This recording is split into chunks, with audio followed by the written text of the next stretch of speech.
Paz do Senhor. Amém. Will, para começar, você pode fazer a oração inicial? Posso sim. Senhor, nosso Deus, nosso Pai, estamos mais uma vez diante da Tua presença. Graças a Deus amado por poder estar aqui mais uma vez, mesmo que distantes, ó Deus, para aprender um pouco mais a Tua palavra. Capacita o Marcos, ó Deus amado, usa ele com o Teu Espírito Santo, e nós possamos, ó Deus, ouvir a Tua voz através dele. Que nós possamos guardar a Tua palavra em nossos corações, ó Deus, para não pecarmos contra Ti. Para que possamos, ó Deus, viver o verdadeiro evangelho, conforme Paulo pregava, ó Deus. Fica conosco, também visita aqueles que não puderem participar. Que o Espírito Santo esteja com eles ali onde quer que eles estiverem. É o que nós te pedimos e te agradecemos em nome de Jesus. Amém. Amém. Vamos lá. Gente, paz do Senhor. Prazer ver vocês. Faz tempo que a gente não se encontra, né? Mas, se Deus quiser, em breve a gente vai estar junto para a nossa aula presencial. Então, vamos lá. Na aula passada eu não consegui participar, mas eu vi a apresentação. Eu imagino que o Will já tenha feito a introdução do livro de Gálatas, né? É a carta da liberdade cristã, mas a gente aprende que a gente precisa usar essa liberdade cristã não da forma de uma forma descontrolada, mas tem alguns limites dentro dessa liberdade. E um deles, Paulo fala que nós temos a liberdade de amar os nossos irmãos. Então é interessante, né, que o pessoal na época que Paulo escreveu a carta queria jogar isso contra, falando assim, bom, já que o cristão é livre, ele é livre para fazer o que ele bem entender. E aí Paulo muito sabiamente escreve, você é livre para amar o seu irmão, você é livre para ajudar o seu irmão, e aí por isso que é conhecida como a carta da liberdade cristã. Mas o que acontece? Quando Paulo ele começa no capítulo 1 se apresentando e falando que ele é apóstolo, mas não da parte de homens, da parte de Deus e de nosso Senhor Jesus Cristo. E aí eu não vou repetir, porque eu imagino que a aula passada foi em cima do versículo 1 ao versículo 5. E agora, Paulo ele chega diante dos Gálatas e ele agora faz ele faz um discurso um pouco contundente demais, um pouco firme demais. E aí a nossa ideia hoje é entender por que Paulo estava tão incomodado e por que ele escreveu dessa forma para falar com os Gálatas. O que estava acontecendo naquela época? E aí lá no Gálatas capítulo 1, versículo 6, a gente pode ver no slide 2, que Paulo começa dizendo assim... Marcão, quando for mudar de slide, você me avisa. Ah, beleza. Então, no segundo slide, o Paulo começa o versículo 6 escrevendo: admira-me, que estejais passando tão depressa daquele que vos chamou da graça de Cristo para outro evangelho. A palavra admira-me aqui é como se Paulo olhasse para os irmãos e falasse assim, olha, eu não estou acreditando, ou é um absurdo o que vocês estão fazendo. Admira-me. Paulo aqui está sendo talvez até um pouco irônico, porque geralmente a gente usa a palavra estou admirado quando alguma coisa não necessariamente precisa ser boa, mas geralmente nós usamos quando alguma coisa é boa. Tipo, olha, estou admirado com a evolução do seu trabalho, estou admirado com a qualidade desse livro. Mas Paulo, ele olha para os Gálatas e fala, admira-me que vocês estejam passando tão depressa daquele que vos chamou da graça de Cristo para outro evangelho. Só que aqui Paulo, ele parece depois se contradizer. Ele fala o seguinte, vocês estão passando para outro evangelho, mas aí ele coloca uma vírgula, o qual não é outro. Então agora assim, é outro ou não é? Paulo, ele fala, vocês estão passando para outro evangelho, o qual não é outro, senão que há alguns que vos perturbam e querem perverter o evangelho de Cristo. E aqui qual que é o ensinamento que a gente tira dessa passagem? Primeiro, nós sabemos que no mundo existem várias religiões. mas são imensas as religiões, infinitas as religiões, infinitos os deuses que cada religião adora, principalmente as religiões politeístas, mas o evangelho ele é um só. E aqui Paulo, por isso que ele estava tão indignado, Paulo aqui não estava combatendo outras religiões. Paulo aqui ele não estava combatendo, por exemplo, o islamismo. Ele não estava combatendo seitas e heresias. Ele não estava combatendo o budismo, o hinduísmo. Paulo aqui ele estava combatendo aqueles irmãos que usavam o evangelho, deturpavam o evangelho e falavam para os irmãos da igreja, olha, agora vocês têm que seguir esse novo evangelho.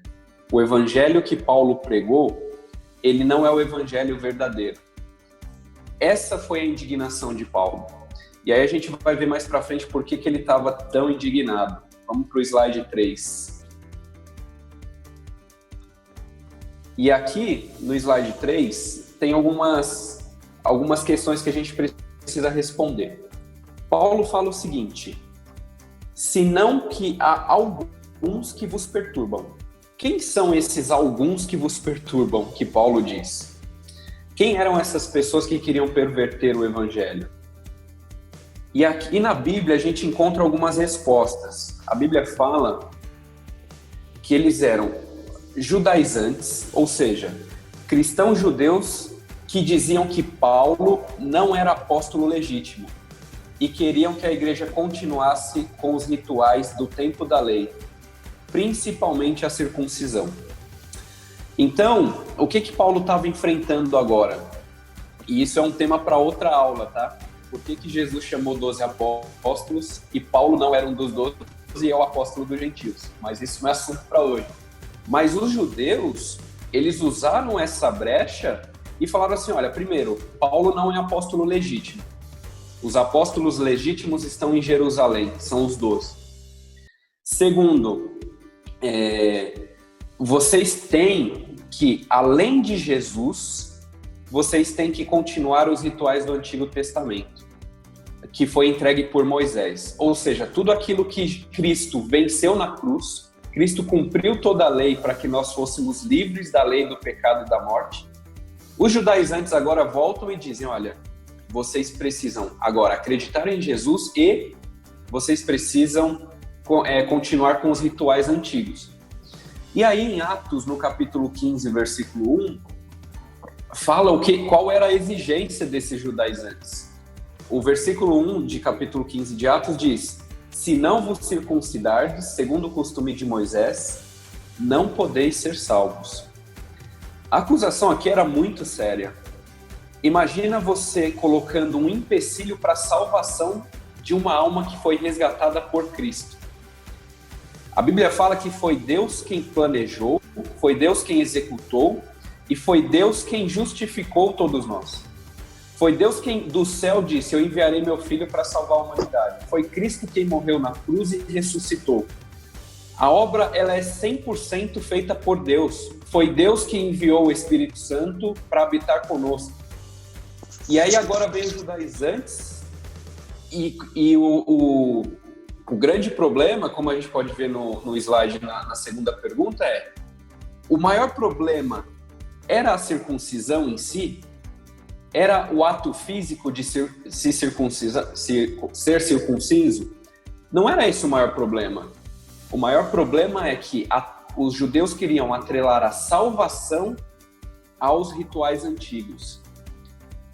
Ou seja, o maior problema é que a obra de Cristo não era suficiente, a cruz de Cristo não era suficiente, a graça de Cristo não era suficiente, ou seja, apenas Jesus Cristo não é suficiente para a nossa salvação. Então, a gente tem que tomar cuidado, e quando a gente olha o início, Paulo está muito incomodado com a questão dos Gálatas terem passado para esse, entre aspas, outro evangelho. E aí a gente pensa, poxa, mas a briga toda é por causa da circuncisão, se é circunciso ou não. O problema é muito maior do que esse. O problema é que isso demonstrava que eles acreditavam que só Jesus não era suficiente para salvar. Então você precisava de uns adendos, de uns puxadinhos para a salvação. Então era isso que Paulo combatia nessa carta. E graças a Deus que nós temos aprendido o verdadeiro evangelho. E aí nós vamos ver no versículo 8, pode passar para o próximo slide, Will, por favor. Que Paulo, ele está tão irado, e irado no bom sentido, porque a Bíblia fala, ireis, mas não pequeis.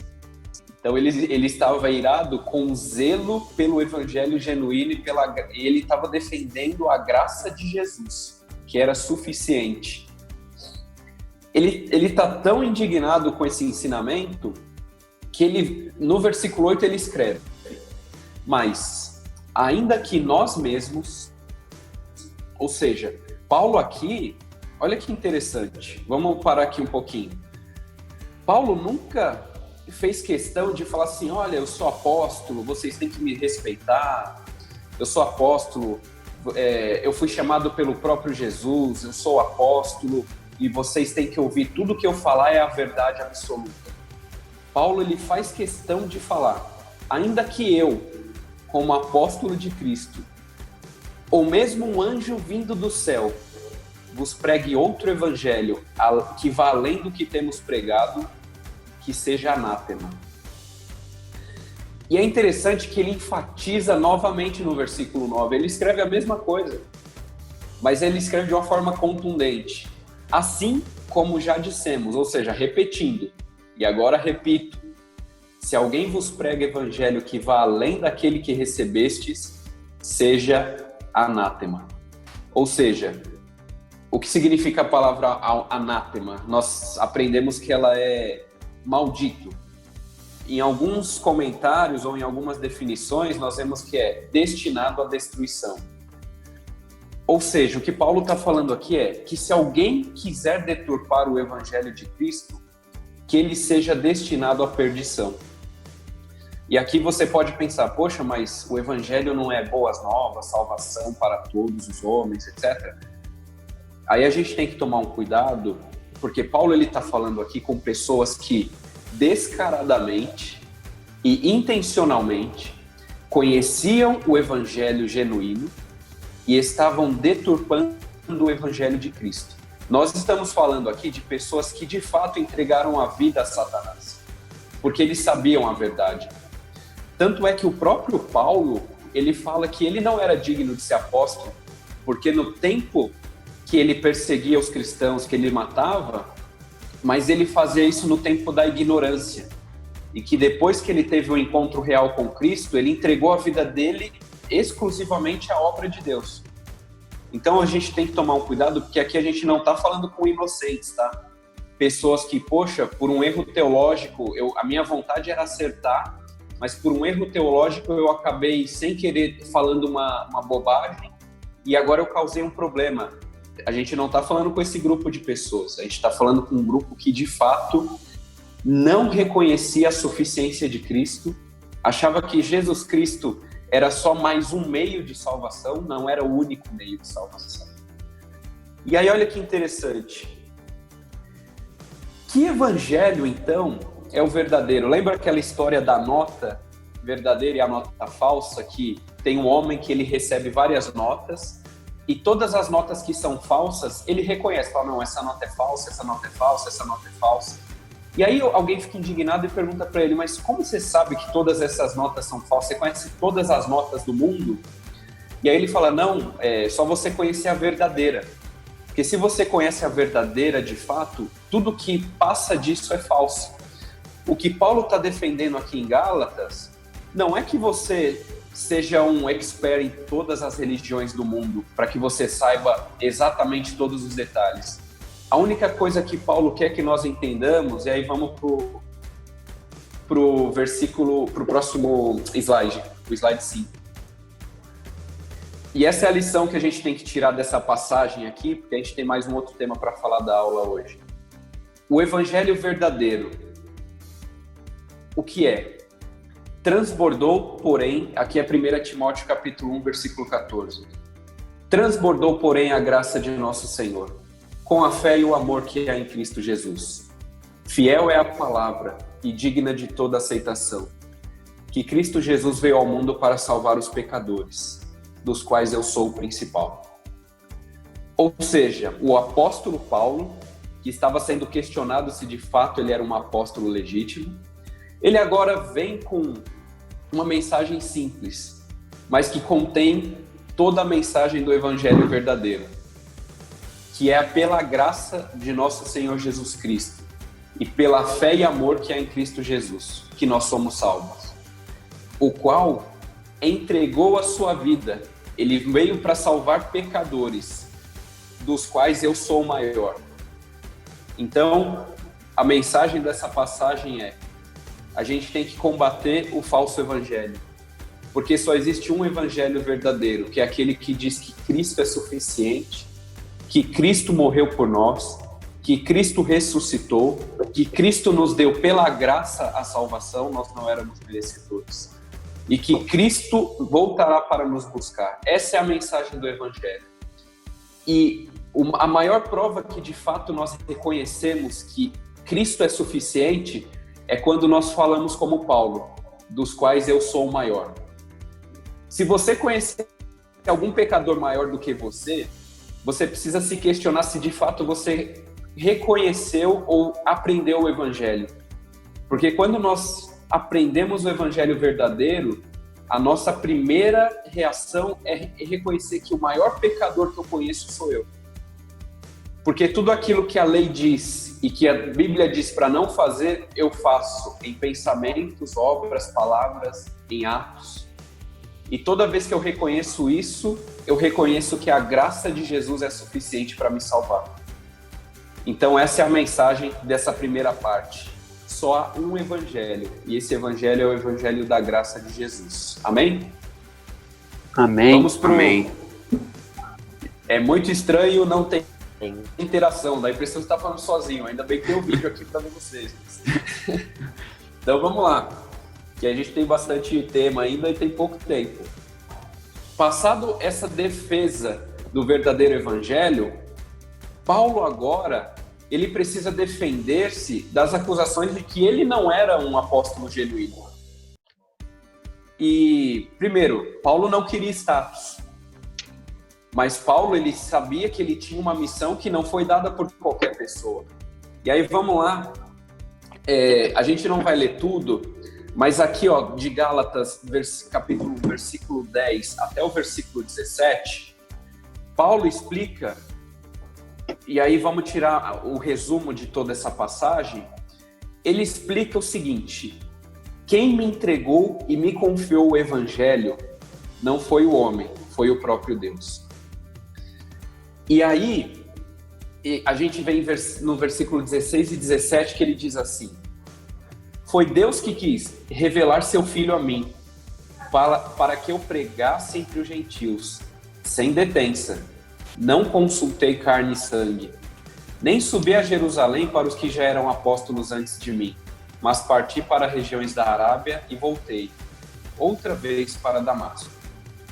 O que esses dois versículos querem dizer? Primeiro, quem revelou o Filho a Paulo foi o próprio Deus. Segundo, ele não subiu a Jerusalém.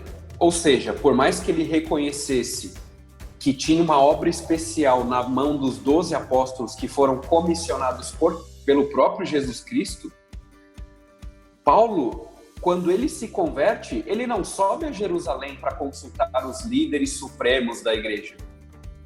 Ele vai para a Arábia. Ou seja, quem ia ensinar o evangelho para Paulo? Se os 12 que andaram com Jesus, que viram os milagres, que aprenderam os sermões de Cristo, que ouviram as parábolas, não estavam com Paulo. Foi o próprio Jesus, por meio de revelação, que ensinou o evangelho a Paulo. Então, Paulo está defendendo aqui que, de fato, por ele mesmo, ele era o maior dos pecadores, ele não era digno, mas que foi o próprio Jesus que revelou a ele o evangelho. E aí, olha que interessante. Nós vemos em Atos, no capítulo 9, versículo 1 a 19, o episódio que fala da conversão de Paulo. Primeiro, Paulo, ele era perseguidor da igreja e ele se chamava Saulo. ele perseguia a igreja. Nós temos o episódio de um diácono cheio do Espírito Santo, que era Estevão, que é aquele diácono que, quando está sendo apedrejado, ele olha para os céus e diz: Pai, eis que vejo os céus abertos e o Filho de Deus em pé à destra do Pai. Ele morre apedrejado e ele pede a Deus: não lhes impute esse pecado. E ali você vê um homem que foi transformado por Deus, sendo um mártir, morrendo por conta do evangelho. E do outro lado tinha um homem que consentia com a morte de Estevão. E esse homem era Saulo. Então, Saulo, ele matava cristãos em nome de Deus. Ele estava completamente... O evangelho para ele era completamente deturpado.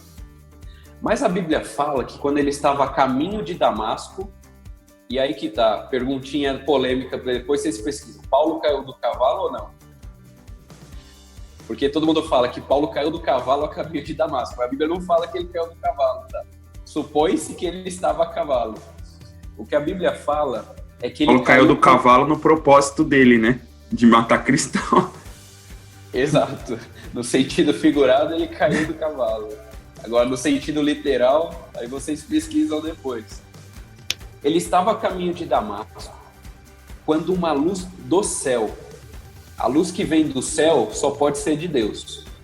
A luz do céu veio a ele, brilhou, Paulo caiu por terra e ouviu a voz de Jesus. Eu não sei se você se lembra o dia da sua conversão, mas por mais que tenha sido traumático para Paulo, imagina que experiência de conversão. Uma luz do céu brilha e você ouve a voz do próprio Jesus. Tudo bem que foi uma repreensão, mas era a voz de Jesus. E aí Paulo, ele fica 3 dias sem poder ver, comer ou beber. Ou seja, ele fica cego por 3 dias, a Bíblia fala que eram como escamas nos seus olhos. E depois, Deus ele vai a Ananias, que era um servo dele, e fala assim: Ananias, você vai lá encontrar Paulo, impor as mãos sobre ele, para que Paulo ele recupere a vista. E aí Ananias fala: Senhor, eu não vou não. Senhor, eu ouvi falar que esse homem está matando os cristãos, o que eu vou fazer lá, orar por esse homem? Se eu for orar, é orar para o Senhor levar ele logo, né? E aí, é claro, eu estou parafraseando, tá? Ananias não falou isso. Mas a Bíblia fala que Ananias teve medo. Mas ele foi porque Deus falou uma coisa para Ananias. Ananias, vai, porque ele é para mim um instrumento escolhido para levar o evangelho entre os gentios. Ou seja, esse relato da conversão de Paulo, ele refuta exatamente o que esses cristãos judeus estavam falando, que Paulo não era um apóstolo verdadeiro. Que foi o próprio Deus quem chamou Paulo e quem o capacitou. E aí, olha que interessante. Depois de passar 3 dias sem comer, sem beber e sem enxergar, as escamas caem dos seus olhos, e a Bíblia fala que Paulo, depois dos 3 dias, ele não foi comer, beber e foi batizado. A Bíblia fala que o desejo dele, depois de ter tido um encontro com Cristo, foi ser batizado e depois ele comeu e bebeu. Então, assim, ele esqueceu a fome, a sede. O que ele queria, depois que ele teve o encontro com Cristo, era ser batizado e confessar publicamente aquilo que o próprio Cristo tinha feito com ele interiormente. Então, esse é o relato da conversão de Paulo. É com esse apóstolo que os cristãos judeus estavam falando: esse aí não é digno, não é um apóstolo verdadeiro. Um apóstolo que foi chamado pelo próprio Jesus. Slide 7. Aí, vamos lá. Depois de saber quem era Paulo, que estava defendendo o evangelho verdadeiro e defendendo o seu apostolado, a gente tem agora um outro problema. E esse para mim, eu acho que nem Paulo acreditou, tá? Porque é assim, Paulo está defendendo, estão deturpando o evangelho. Estão falando que tem que cumprir os ritos dos judeus para ser salvo, porque só a graça de Cristo não é suficiente. Aí beleza, Paulo vai lá e defende que não existe outro evangelho, que mesmo que um anjo do céu pregasse outro evangelho, que seja maldito. Beleza. Paulo vem, defende que ele é um apóstolo verdadeiro, não porque ele merecia, mas porque o próprio Deus o chamou. Ok, ele defende isso nos versículos 10 a 17. Aí agora, eu acho que nem Paulo acredita que ele tem que fazer isso. Depois de todo esse problema, o apóstolo Pedro vem visitar os irmãos. E aí o que acontece? Quando Pedro estava com os gentios, ele comia com os gentios. Quando os judeus chegavam, Paulo se afastava dos gentios, porque ele não queria que os judeus vissem ele com os gentios. Ou seja... Pedro, né? Pedro, desculpa. Ou seja, dentro da própria igreja, a gente estava falando dos apóstolos, não estava falando de um diácono que acabou de se converter, acabou de ingressar no serviço. Falando dos apóstolos. Pedro agora está fazendo exatamente o que não era para fazer. Só que Paulo, ele não deixa barato. Ele chega a ponto de falar no versículo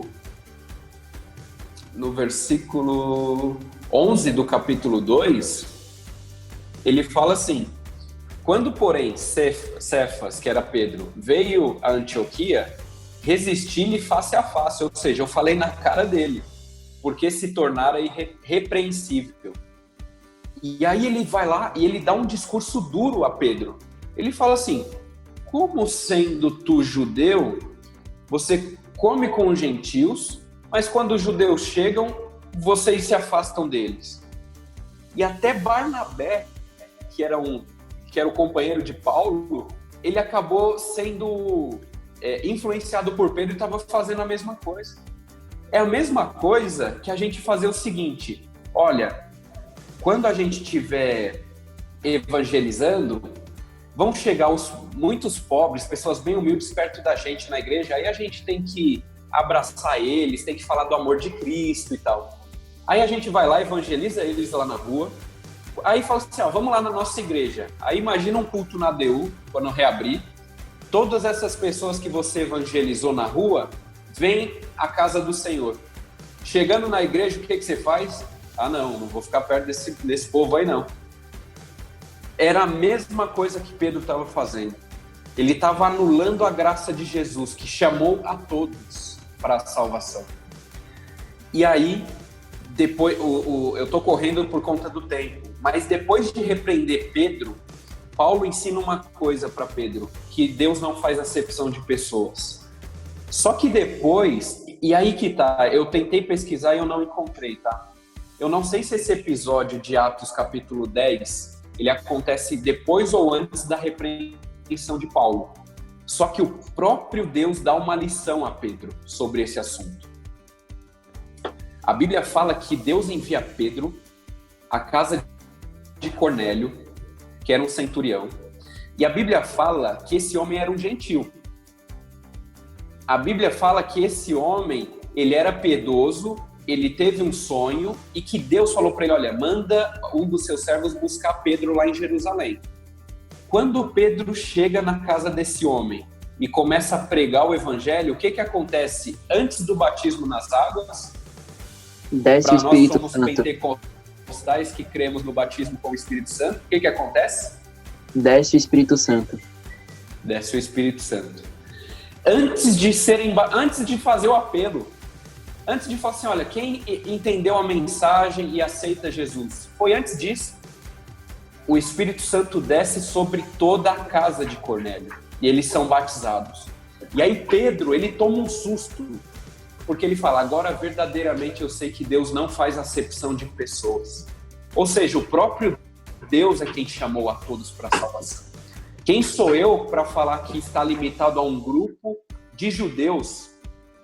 E aí, ali Pedro tem uma lição valiosa, que foi um propósito de Deus, porque Pedro era preconceituoso, ele fazia de fato acepção de pessoas, e isso nós vemos, inclusive, porque o próprio Paulo teve que dar uma repreensão nele. E depois de todo esse ensinamento, Paulo escreve, e aí voltando para a carta de Gálatas, ele escreve um dos versículos, não que toda a Bíblia seja uma obra completa, inspirada por Deus, mas tem alguns versículos que marcam a nossa vida, né? Paulo, é nessa passagem que ele está defendendo o evangelho verdadeiro, o seu apostolado, está defendendo que não há acepção de pessoas diante de Deus, que ele escreve, e aí próximo slide, estou crucificado com Cristo. Ou seja, o que Paulo resume o evangelho é, olha, esse debate, toda essa discussão que vem para deturpar o evangelho, ela gasta energia, a gente precisa combater, a gente não pode deixar isso entrar na igreja. Mas o evangelho simples e verdadeiro é que quem recebeu a Jesus está crucificado com Cristo. Logo, já não sou eu quem vive, mas Cristo vive em mim. E esse viver que agora tenho na carne, vivo pela fé no Filho de Deus, o qual me amou e a si mesmo se entregou por mim. Não anulo a graça de Deus, pois se a justiça é mediante a lei, segue-se que Cristo morreu em vão. Ou seja, depois de todo esse debate teológico, de toda essa defesa do evangelho, Paulo ele fala uma mensagem simples, olha, se vocês querem debater o que precisa para ser salvo, tal, etc., o que eu sei é uma coisa, e Paulo fala em uma das outras cartas, né? A nossa mensagem é Cristo e esse crucificado. A mensagem do evangelho é: Jesus morreu para nos salvar. Jesus derramou seu sangue na cruz para perdoar todo o pecado do homem. Jesus ressuscitou porque ele venceu a morte. E aí tem uma das cartas que fala: e não era possível que ele fosse detido por ela. Jesus ressuscitou e não nos deixou órfãos, nos enviou o Consolador que está conosco todos os dias até a consumação dos séculos. Eu não anulo a graça de Deus. Se vocês querem colocar uns adendos ao evangelho, olha, você tem que ser cristão, crer em Jesus e fazer tais coisas. Se vocês querem fazer isso, isso não existe. Vocês estão deturpando o evangelho. Eu não anulo a graça de Deus. A graça de Deus é: eu não merecia, eu não mereço. Deus, na sua infinita misericórdia e graça, me salvou e transformou a minha vida e habita em mim através do Espírito Santo. E é pela graça de Jesus e não mediante a lei que eu vou para o céu. Porque se for mediante um dedinho que eu faça, se é porque eu sou bonzinho, segue-se que Cristo morreu em vão. Se eu vou para o céu porque em alguma coisa eu tenho um benefício ou um privilégio maior do que os outros, eu sou melhor do que alguém em alguma coisa, Cristo morreu em vão. Então é pela graça. E essa é a lição que Paulo, fechando aqui essa passagem, Paulo ensina, então. Ele defende o verdadeiro evangelho, defende o seu apostolado, repreende um apóstolo, não importa que ele tinha uma autoridade diferenciada, se ele estava fazendo algo que era contra a verdade, ele seria repreendido, e ele conclui dizendo que a graça de Deus é suficiente, e a graça de Deus se é manifestada trazendo salvação a todos os homens, e a graça de Deus encarnada é o próprio Cristo. Amém? Amém. Amém. Então, espero que tenha ficado claro, e que Deus abençoe. É um prazer estar aqui com vocês. Eu acho que a gente tem 2 minutos se alguém quiser fazer algum comentário. Bons comentários. Eu vou fazer 2 comentários aqui. Quando a gente começou a estudar Gálatas, a gente foi pesquisar, que foi um dos primeiros pontos que o Marcos falou aqui. Quantas religiões tem no mundo? Tem mais de 12 mil religiões no mundo. E é isso que o Paulo chama de outro evangelho. E um outro ponto que o Marcos colocou muito bem aqui é a relação do livro de Gálatas com as outras cartas, né?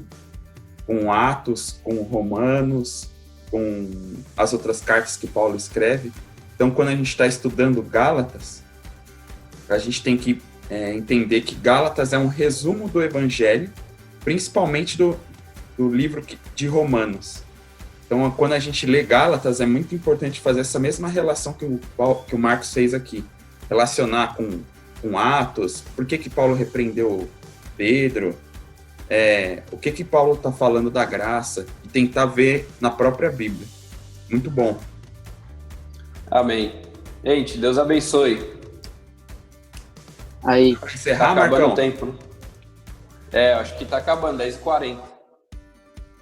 Hora para encerrar, então. Rapidinho. Amém. Senhor Deus e Pai, nós somos gratos a Ti, Senhor, por essa aula, Deus. Senhor, ajuda-nos, ó Deus, a aplicar a Tua palavra, Senhor, em nossas vidas, Senhor.